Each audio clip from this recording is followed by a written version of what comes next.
Now, for Truth or Fake, our daily fact-checking segment, I'm joined by Vedika Bahl. Vedika, welcome to the programme. There's a viral video doing the rounds, or a viral photo, I should say, of an elderly Frenchman who'd been battered and injured during the protests. It's a disturbing image, but there are also growing rumours that it's perhaps AI-generated. What do we know? Yes, Tom, this image of an elderly man allegedly brutalised by French police during the nationwide anti-pension reform protest has been circulating on Twitter. We're, of course, 2 days on from the latest protest that occurred in France on Tuesday. We can see in this photo he is looking haggard and dishevelled and a little bit bloody. The caption does say the image of an old man with a bloody face protesting in France has gone around the world. We can see there's over 300,000 views on this photo alone, and we can see the shadows of the French police kitted out in their riot gear behind him there. Now, this photo was definitely used online as a tool to sort of discredit the French president for this alleged violence. So if we take a quick look at those, this is one tweet.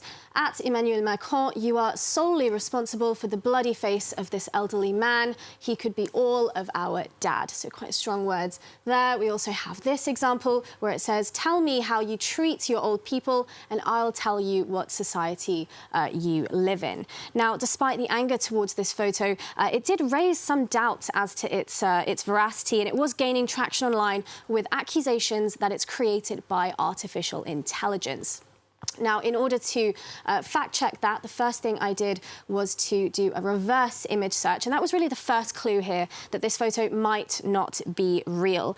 In fact, the photo, as we can see in these results, only appears on Twitter, and these were all the results that of where it occurred. So that's very few, considering if this was a real photo, it would have occurred many, many more times on the internet. Now, there's also some visual elements that give it away if we take a closer look here.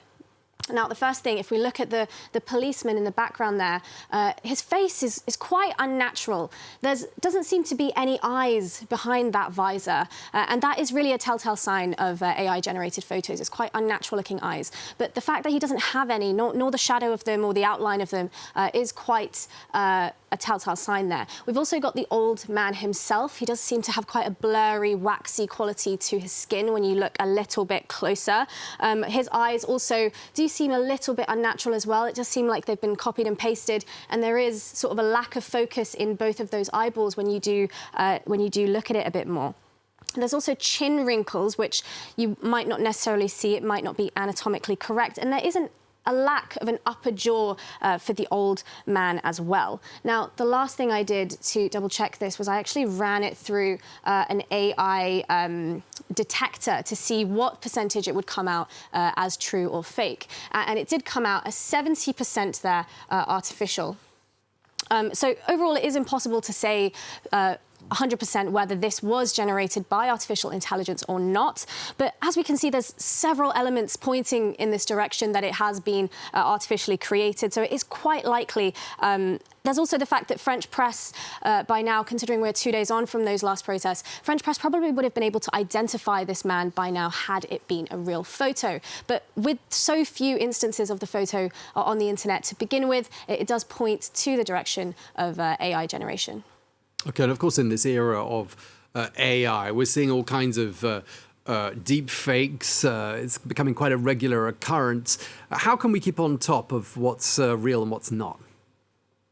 Yes, indeed, it is getting much harder now to distinguish AI-generated images and deep fakes. If we look back to this photo that was viral just last week, of course, the Pope in his Balenciaga puffer jacket there. Now, this is a prime example of photorealistic imagery, and it did tend to fool internet users a lot more easily than other viral AI photos have done in recent times. Again, if we look at a closer view of the Pope, we can see some telltale signs again, albeit they are a little bit harder.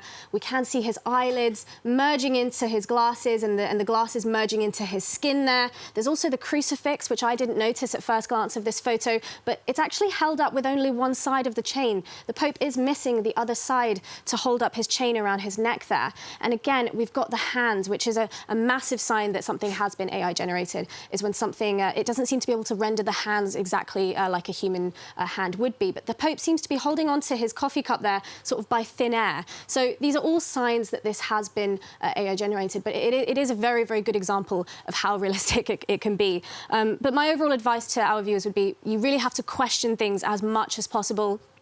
Use reverse image search tools and look at the images more carefully. However, as AI improves and gets harder, this will be, of course, get more difficult to do in the future, Tom.